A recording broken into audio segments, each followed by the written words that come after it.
Have you ever wondered what secrets lie hidden within the weapons of those who fought for our freedom? What if I told you that one of the most extraordinary discoveries in military history was concealed inside the rifle of a Sioux warrior who served in Vietnam? The truth would shake the foundations of everything we thought we knew about warfare, spirituality, and the unexplained phenomena that sometimes bridge the two. Before we continue with this classified information that the government tried to keep hidden for decades, please comment below where you're watching from and subscribe to our channel. We need your support to continue sharing these untold stories that powerful institutions don't want you to know. On a foggy morning in April 1973, military archivist Thomas Blackwood arrived at the Pentagon's weapons repository with a routine assignment: catalog and process the personal effects of fallen soldiers from the recently ended Vietnam conflict.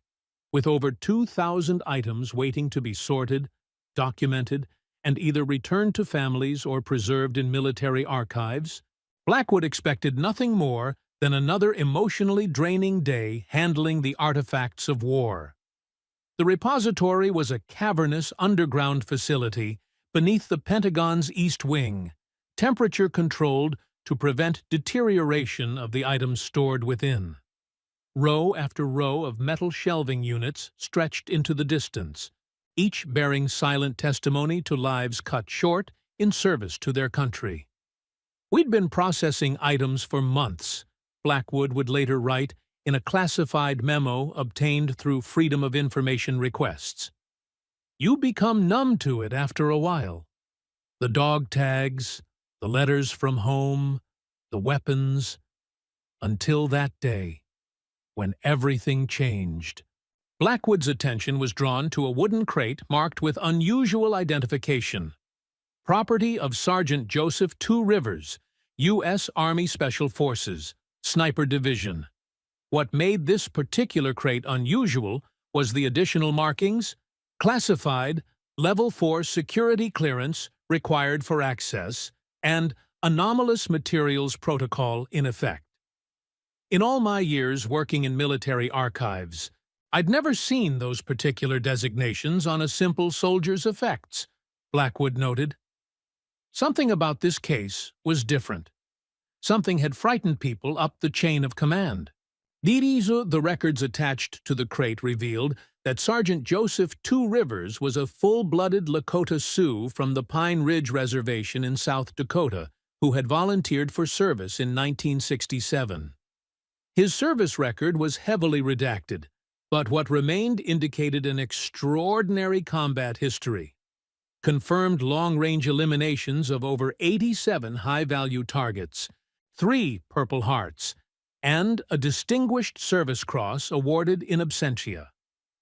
What struck Blackwood immediately was that Two Rivers had seemingly operated independently for much of his service, outside the normal command structure.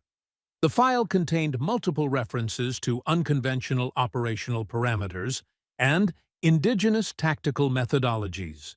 Upon opening the crate with proper security protocols in place, Blackwood found a modified M40 sniper rifle, the standard issue for Marine Corps marksmen during Vietnam. However, this weapon had been extensively customized in ways that defied conventional military logic. "The rifle itself appeared normal at first glance," wrote Lieutenant Colonel Richard Hargrove in a separate report, "but upon closer inspection, we noticed unusual modifications. The wooden stock had been intricately carved with symbols unknown to our military linguists. The barrel contained strange metallurgical anomalies, and the scope had been altered with what appeared to be pieces of colored crystal inserted into the lens assembly."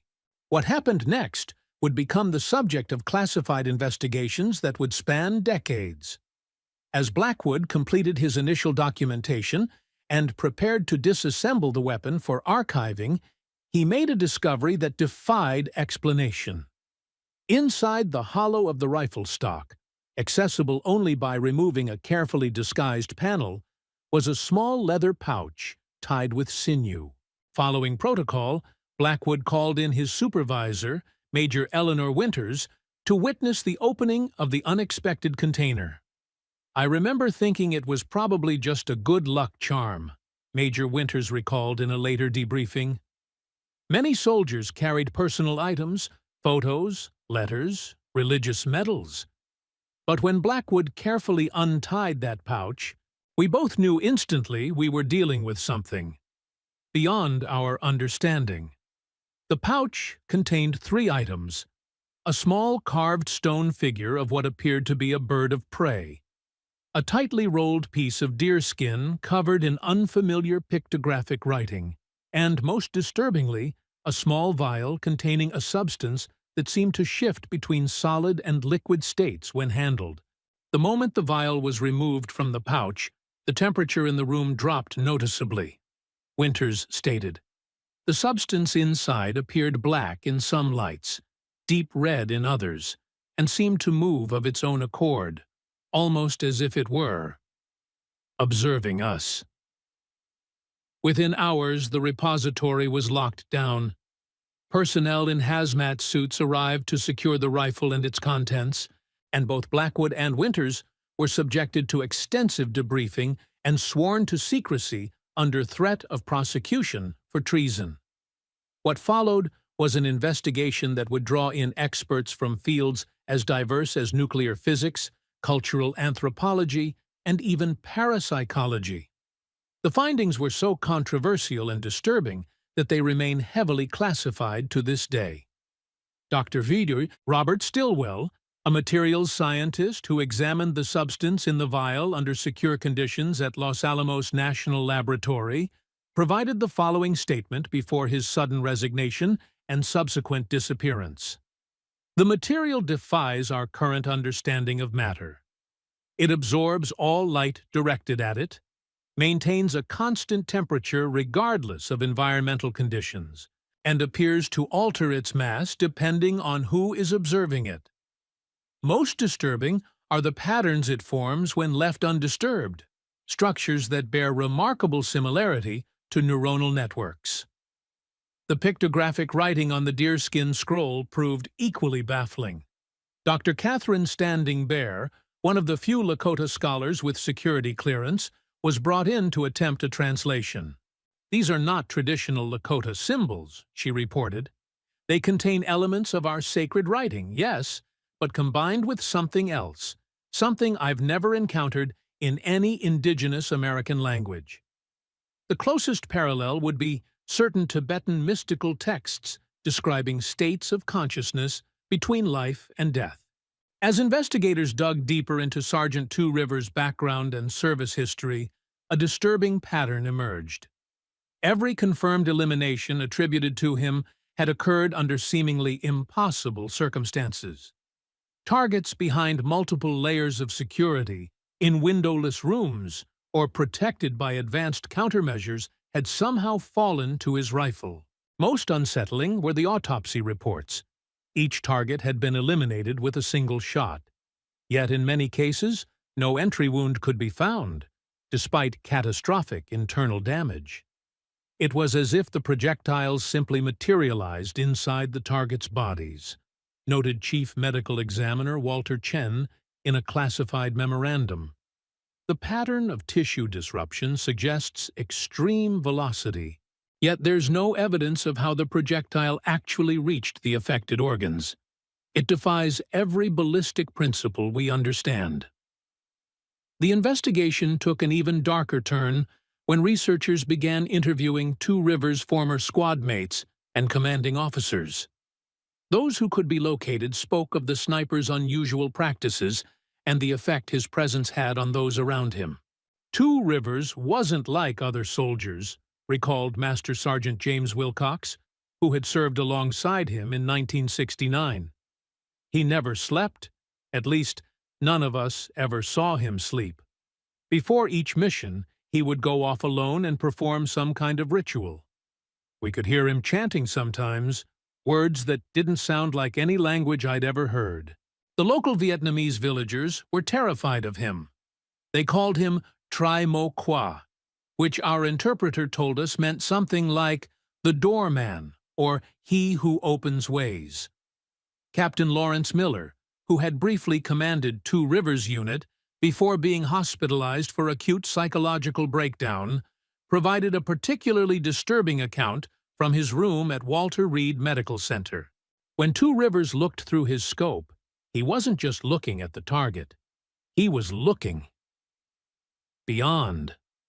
I once made the mistake of looking through his rifle scope when he'd left it unattended. What I saw wasn't the jungle. It was somewhere else, somewhere no human being should ever see. There were entities there, watching, waiting. They knew I could see them, and they saw me too. That's why I'm in here now. That's why I can't close my eyes without seeing them reaching for me. Most of the subsequent investigation files remain heavily redacted, but scattered documents reveal that a special operations team was dispatched to Two Rivers' childhood home on the Pine Ridge Reservation in '74. The official report states only that they conducted interviews with family members, but an unofficial account from a team member tells a different story. The family home had been abandoned for years, ever since Two Rivers' parents died under unusual circumstances when he was just 13. Local residents wouldn't go near the place. We found a root cellar beneath the house that had been converted into some kind of shrine or ceremonial space. The walls were covered in the same symbols found on the rifle and scroll. At the center was a circle of unusual black stones arranged around what appeared to be a natural formation in the earth, a perfectly circular hole that our equipment couldn't measure the depth of. One of our team dropped a flare into it. We never saw it hit bottom, and the sound it made as it fell. It wasn't an echo. It sounded like something catching it. What happened to Sergeant Joseph Two Rivers himself remains the most mysterious aspect of the case. His official military record lists him as killed in action on January 12, 1972, during an operation near the Cambodian border.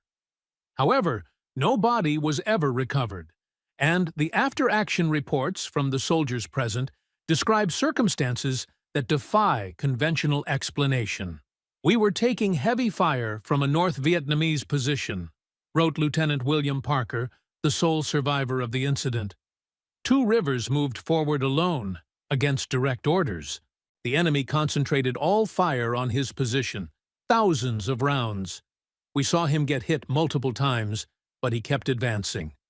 When he reached a certain point, he stopped and raised his rifle, not to fire, but like he was offering it to someone. There was a flash of light that knocked us all unconscious. When we came to, Two Rivers was gone, along with every North Vietnamese soldier in the area. No bodies, no blood, nothing. Just empty jungle and a silence like I've never heard before or since.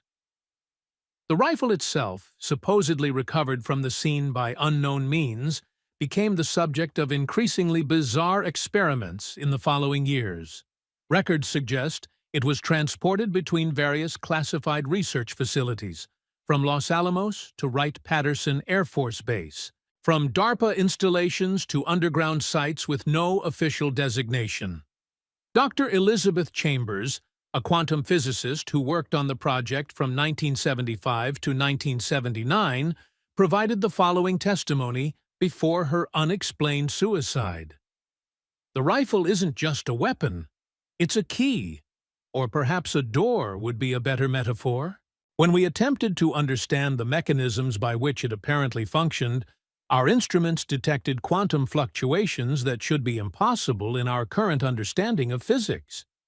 On 3 separate occasions, observers reported seeing something, looking back at them through the scope, even when the rifle was completely disassembled. After the third incident, which resulted in the catatonic state of Dr. Marshall, we began to understand that we weren't studying the rifle. It was studying us. The most disturbing document in the partially declassified files comes from 1983, when the rifle was apparently being stored in a magnetically shielded vault at a facility beneath Fort Detrick, Maryland. Security Incident Report. 7D. At 0347 hours, motion sensors and thermal alarms in Vault 23C were triggered. Security footage shows no intrusion, yet upon investigation, the containment case for item SR 7729, the Two Rivers rifle, was found open, with the rifle partially disassembled on the floor. The scroll and carved figure were missing. The substance in the vial appeared to have decreased in volume by approximately 50%. Most concerning, the interior walls of the vault were found to be covered in the same pictographic symbols previously observed on the scroll, despite the vault having been repainted just 72 hours earlier. Symbols appear to have been created from beneath the paint layer. Audio analysis of ambient recordings during the incident revealed what linguistic specialists identify as a voice speaking in an ancient Lakota dialect, repeating the phrase, "The door opens both ways." Following this incident, the remaining components of the rifle were apparently separated and distributed to different secure locations around the country. The official record goes silent after 1984, suggesting either that the investigation was abandoned or, more likely, that it was moved to an even higher level of classification. However, unusual incidents continued to be reported in connection with those who had come into contact with the Two Rivers case.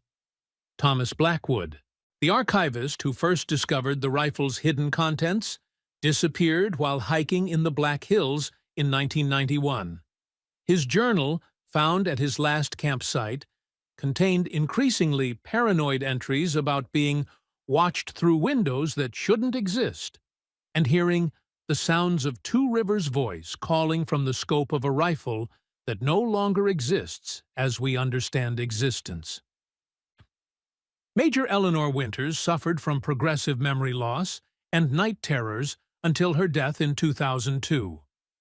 Her personal physician noted that she would often wake screaming about the birds that live in the spaces between moments and the hunters that use men as their rifles.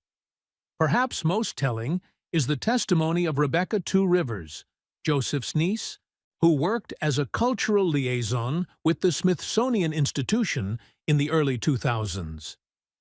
"My uncle wasn't just a warrior in the conventional sense. In our traditions, he was what we call Wichamunga, one who communicates with forces beyond the natural world.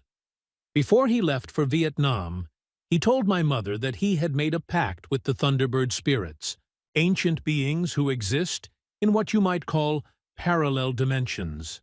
They would ensure his bullets never missed their targets, and in exchange, each death would open a momentary doorway through which these entities could glimpse our world." What the military found in his rifle after the war wasn't technology as scientists understand it. It was evidence of that pact. The carved figure was an anchor. The scroll was a contract. And that strange substance? That was the residue left when realities temporarily merge. She continued, "In our stories, the Thunderbirds are neither good nor evil as you understand those concepts. They're simply hungry. Hungry for experiences, for sensations, for understanding worlds they cannot fully enter. My uncle believed he was using them, but our elders warned him. No human can control such forces for long. Eventually, the doorway he kept opening with each shot would become large enough or permanent enough for something to come through completely. When they told me, he disappeared in a flash of light, with no body ever found. I knew exactly what had happened. The doorway had finally opened wide enough. The question isn't what happened to Joseph Two Rivers. The question is, what came back wearing his form? Pentagon officials have consistently denied all aspects of this story, maintaining that Sergeant Joseph Two Rivers was simply an exceptionally skilled sniper whose service record has been distorted by rumor and folklore. The rifle, they insist, was a standard-issue M40 with some personalized modifications of no strategic or scientific significance. Yet every few years, reports surface of a Native American man of indeterminate age, wearing outdated military fatigues, appearing in combat zones around the world. These sightings come from diverse and unconnected sources. A Marine unit in Fallujah in 2004, UN peacekeepers in the Democratic Republic of Congo in 2011, Kurdish fighters in Syria in 2017. The descriptions are always the same. A tall, expressionless Sioux warrior carrying an old sniper rifle decorated with strange symbols, who appears suddenly in the most contested areas, takes position and begins firing with impossible accuracy. In each account, witnesses describe the same unnatural effect, the targets simply dropping dead with no visible wounds, while a momentary distortion, like heat waves rising from hot asphalt, seems to shimmer around each fallen body. Most disturbing are the consistent reports that this mysterious sniper never seems to blink, and that small birds of an unidentifiable species sometimes appear to fly out of the barrel of his rifle after each shot, circling briefly before disappearing into thin air. As recently as last year, a Special Forces operator returning from a classified mission in an undisclosed location reported finding a set of dog tags in an abandoned sniper nest high in the mountains in an area where no American troops had officially operated. The tags were weathered and old, dating from the Vietnam era, and bore the name Two Rivers, Joseph L. Blood Type, Unknown. When the soldier attempted to bring the tags back for identification, they allegedly disappeared from his secure pack during the extraction flight, replaced by a small carved bird figure that crumbled to dust when touched. In 2021, a classified Pentagon memorandum leaked by whistleblower Samuel Harding revealed the existence of a special task force codenamed Long Shot, dedicated to tracking what they termed ballistic anomalies in conflict zones worldwide. While never explicitly connecting to the Two Rivers case, the document made repeated references to indigenous warfare methodologies and non-standard dimensional penetration events. Dr. Marcus Whitehall, a theoretical physicist who allegedly worked on the Long Shot project before his sudden resignation, agreed to speak anonymously about his experiences. What the public doesn't understand is that the most effective weapons in history have never been about the physical projectile. They've been about intent, about will, about the human consciousness directing the force. Two Rivers somehow found, or was found by, entities that understood this principle on a quantum level. What they helped him create wasn't just a rifle. It was a consciousness amplifier that temporarily suspended the normal laws of physics through a mechanism I can only describe as belief made manifest. The Pentagon wasn't speechless because they found something inside his rifle. They were speechless because what they found suggested that everything we understand about the nature of reality, about the boundaries between dimensions, about what constitutes life itself, is fundamentally incomplete. The most recent development in this decades-long mystery came just last month, when a retired Pentagon archivist, dying of pancreatic cancer and claiming to want to clear his conscience, provided several news organizations with what he claimed were photographs taken during the initial examination of the Two Rivers rifle in '73. While most media outlets dismissed the images as elaborate hoaxes, certain details have caught the attention of both military historians and indigenous rights activists. The photographs show the disassembled rifle with its unusual modifications, including the hidden compartment in the stock.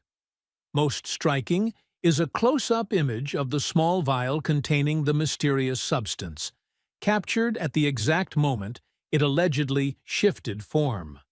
The substance appears to have momentarily taken the shape of what experts in Lakota symbolism identify as a highly detailed thunderbird figure, with wings outstretched and eyes that, despite the two-dimensional nature of the photograph, somehow appear to be looking directly at the viewer from multiple angles simultaneously.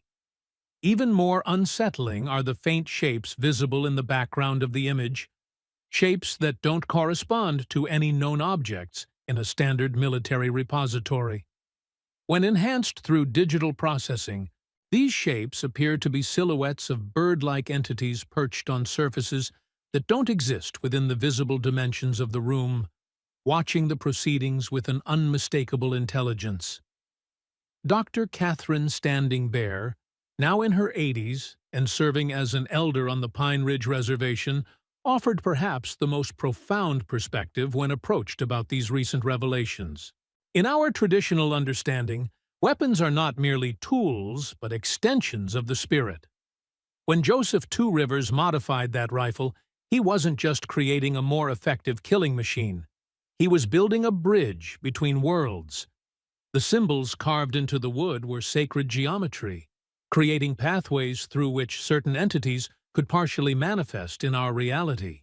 The substance they found wasn't a substance at all, at least not as Western science understands matter. It was a fragment of consciousness, a piece of awareness from beings that exist in the spaces we cannot normally perceive. She continued, "What makes this case so disturbing to your military and scientific establishments is not the violation of physical laws they thought were immutable. It's the implication that consciousness itself, not just human consciousness, but the awareness that permeates all things, can reshape reality when properly focused. Joseph opened doors that were never meant to be opened by humans alone, and in doing so, he allowed something to see us, something ancient, something patient, something that has been waiting for the right moment to enter our world more fully." The Pentagon's official position remains unchanged. The Two Rivers rifle was nothing more than a standard military weapon with some culturally significant but tactically irrelevant modifications. Any unusual performance attributed to Sergeant Two Rivers was simply the result of exceptional training and natural ability, enhanced over time by battlefield rumors and the fog of war. Yet internal documents continue to surface, suggesting a very different institutional response. Budget allocations to classified research projects with names like Thunderbird Protocol and Interdimensional Ballistic Research Initiative have increased steadily since 2015. Military recruitment efforts on Native American reservations have intensified, with particular focus on individuals with family histories of traditional spiritual practices. Most telling, perhaps, is the establishment in 2018 of a highly classified facility in the Black Hills of South Dakota, ostensibly a conventional weapons testing range, but requiring personnel with backgrounds in both quantum physics and cultural anthropology, an unusual combination that has raised eyebrows among defense industry observers. For those who have followed the Two Rivers case over the decades, these developments suggest not an ending but an escalation, a recognition that whatever was discovered inside that rifle in 1973 represented not an isolated anomaly, but a first contact with forces that continue to intersect with our world in ways we are only beginning to comprehend. Former Marine Corps sniper Wilson Chandler, who claims to have encountered the mysterious Sioux warrior during operations in Afghanistan in 2009, offered this reflection. "I've put thousands of rounds down range in my career. I understand the physics, the ballistics, the fundamentals of marksmanship. What I saw that day outside Kandahar defied everything I know about how rifles work, how bullets travel, how targets fall." This guy, and I'm certain it was the same person from all the stories, took positions that left him completely exposed, fired at angles that should have made accuracy impossible, and never once missed. But it wasn't just that. It was the effect on the environment when he fired. The air seemed to tear, just for a split second, and the sound wasn't the crack of a rifle. It was like distant thunder, followed by what sounded like wings flapping. Chandler, who left the military shortly after this experience and now works as a wilderness guide in Montana, added, "The thing that haunts me most?" He looked at me just once, across about 800 meters. I was watching him through my own scope. When our eyes met, I didn't see a human being looking back. I saw something using a human form, like a puppet or a vehicle. And I knew, without any doubt, that it recognized me specifically, not as another sniper, but as Wilson Chandler, as the exact person I am. It knew me, and sometimes, even now, years later, I wake up at night with the certainty that it's still watching me through scopes that don't exist in our world. The Two Rivers rifle itself, according to the most recent leaked information, has been disassembled into 14 separate components, each stored in a different secure location around the world. The scroll has allegedly been preserved in a vacuum-sealed container within a lead-lined vault at an undisclosed site. The carved figure disappeared during transport in 1996 and has never been recovered. As for the mysterious substance in the vial, rumors persist that it has continued to diminish in volume over the decades, despite being kept in hermetically sealed containment. Those who have worked directly with it report consistent dreams of open skies filled with enormous birds, watching our world with ancient, patient hunger. Dr. Robert Stilwell, the materials scientist who was among the first to examine the substance and who disappeared shortly thereafter, reportedly left behind a single cryptic note found decades later during renovation of his former office at Los Alamos. It was never in the rifle. The rifle was in IT. We are all in IT. It watches. It waits. It has always been here, in the spaces between what we can perceive. Two Rivers didn't find a way to make a better weapon. He found a way to make us visible to what lives in the blind spots of our existence. And now that it has seen us, the door cannot be closed. Perhaps the most chilling perspective comes from Samuel Black Elk, a childhood friend of Joseph Two Rivers, who is now a respected medicine man on the Pine Ridge Reservation. Joseph always had the sight, what you might call second sight or spiritual vision. Even as a boy, he could see things that exist in the world beyond this one. The Thunderbirds spoke to him from the time he was very young. When the war came, he didn't just go to fight for America. He went because the Thunderbirds told him that the chaos of war, the massive energies released in combat, would create conditions where the boundaries between worlds would grow thin. Each death is a momentary doorway, you see. A brief opening. Joseph's gift, or his curse, was the ability to hold those doorways open just a little longer, just a little wider, with each shot. Black Elk's weathered face grew grave as he continued. The elders warned him. They said the Thunderbirds are not evil, but they are not human.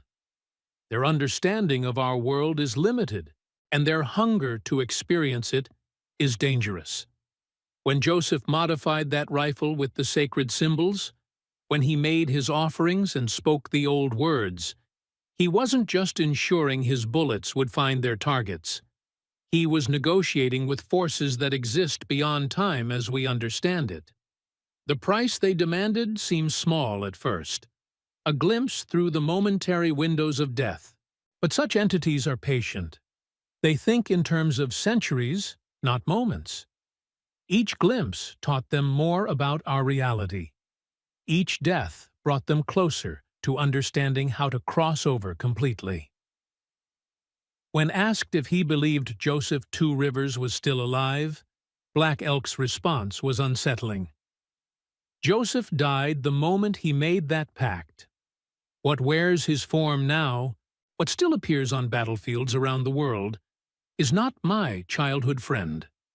It's something else, using the pathways he created, wearing him like a garment. The rifle was never the weapon. Joseph was the weapon. and now he's the door. In the decades since that foggy morning in 1973, when Thomas Blackwood first opened the wooden crate containing the rifle, hundreds of individuals have been drawn into the mystery. Scientists and soldiers, scholars and spiritualists. Many have dedicated their careers to understanding what was truly found inside Sergeant Joseph Two Rivers' weapon. Others have devoted their lives to ensuring that such knowledge remains forever classified. What is certain is that something was discovered that day that challenged our fundamental understanding of reality, of the boundaries between science and spirituality, between the tangible and the transcendent. Whether it was a technological breakthrough beyond our comprehension, evidence of interdimensional entities, or a manifestation of ancient indigenous spiritual practices powerful enough to bend the laws of physics, the effect on those who encountered it was profound and permanent. The Pentagon's initial speechlessness has given way over the decades to something more calculated. A carefully orchestrated program of official denial, strategic misdirection, and classified research aimed at either harnessing or containing whatever force was unleashed when Joseph Two Rivers first carved those ancient symbols into his rifle stock, and made his fateful pact with entities that may have been watching humanity since the dawn of time. For those who continue to investigate the case, one question remains paramount. Was the discovery inside the rifle an endpoint, the final evidence of one soldier's extraordinary journey into realms beyond human understanding? Or was it a beginning, the first documented contact in what has become an ongoing, clandestine interaction between our world and something that exists just beyond the edges of our perception? The answer may lie in the strange reports that continue to emerge from conflict zones around the world, of impossible shots fired by a figure who never ages, of targets falling to impacts that leave no wounds, of momentary tears in the fabric of reality through which something ancient and hungry continues to watch and wait. Or perhaps the truth is hidden in plain sight, in the words reportedly found carved into the inside of the rifle stock, written in a mixture of modern English and ancient Lakota, discovered only when the weapon was fully disassembled in 1975. The distance between worlds is measured not in miles, but in understanding. Each death is a lesson. With enough lessons, the student becomes the teacher. With enough deaths, the door becomes permanent. Look for me in the thunder. As we continue to navigate an increasingly complex and dangerous world, where the line between advanced technology and apparently supernatural phenomena grows ever thinner, the case of Joseph Two Rivers and his extraordinary rifle serves as both a warning and a revelation. It suggests that the greatest mysteries we face may lie not in the stars above or the atoms below, but in the unseen dimensions that interpenetrate our reality, and in the ancient wisdom of indigenous cultures that have long recognized the permeable boundaries between worlds.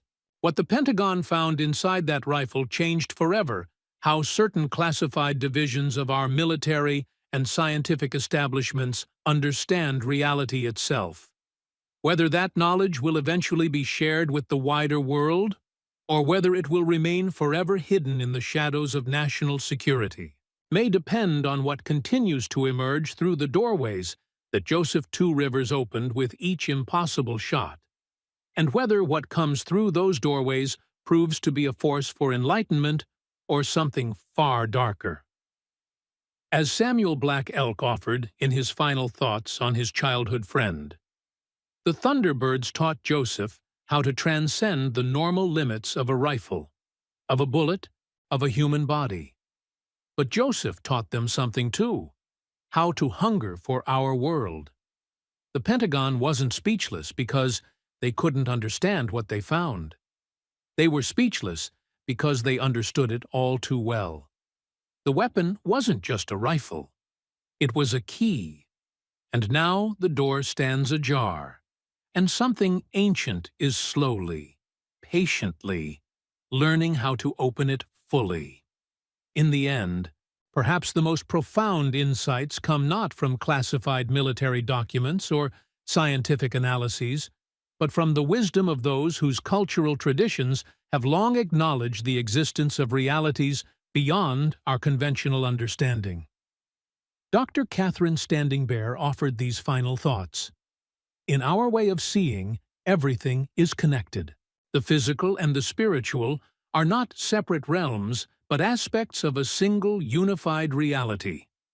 What your scientists call interdimensional physics, our ancestors simply called the sacred. Joseph Two Rivers didn't discover something new. He remembered something ancient, that the boundaries between worlds have always been thinner than we pretend, that entities have always moved between these realms, and that certain practices can make these crossings more frequent, more substantial. She concluded with words that seem both a warning and a prayer. The rifle you've all been so concerned with was never the true focus. It was merely a tool, a physical anchor for forces that exist beyond the material. The real question isn't what the Pentagon found inside that weapon after the war. The real question is, what found us? And now that it has seen us clearly, now that it has tasted our world through the doorways Joseph opened, will it ever stop watching? Will it ever stop waiting for the moment when the door stands fully open, and what exists in the spaces between worlds can finally step through completely? As thunder rolls across the Black Hills tonight, as lightning illuminates the sacred spaces where Joseph Two Rivers once played as a child, some say you can hear, if you listen carefully, the sound of wings beating against the thin membrane that separates our world from the realms beyond, and the unmistakable mechanical click of a rifle being readied for one more impossible shot. For those seeking understanding of this remarkable case, for those drawn to the mysteries that lie at the intersection of advanced technology, ancient spirituality, and the unseen dimensions that may surround us, there is perhaps only one certainty: that the full truth of what was found inside Sergeant Joseph Two Rivers' rifle that foggy morning in 1973 remains hidden.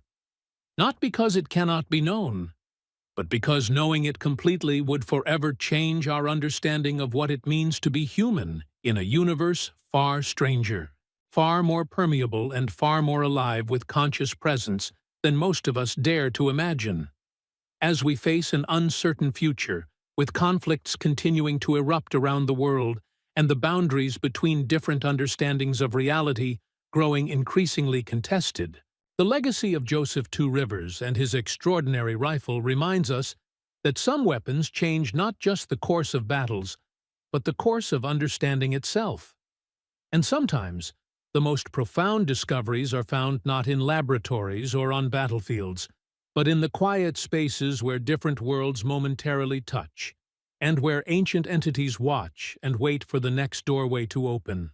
May God guide us all through these challenging times. May Jesus Christ protect us from the unseen forces that hunger for entry into our world. And may we find the wisdom to recognize when the weapons we create become doorways to realities we cannot fully comprehend, before something from those other realms finds its way through completely, transforming our understanding of existence in ways we may not be prepared to accept.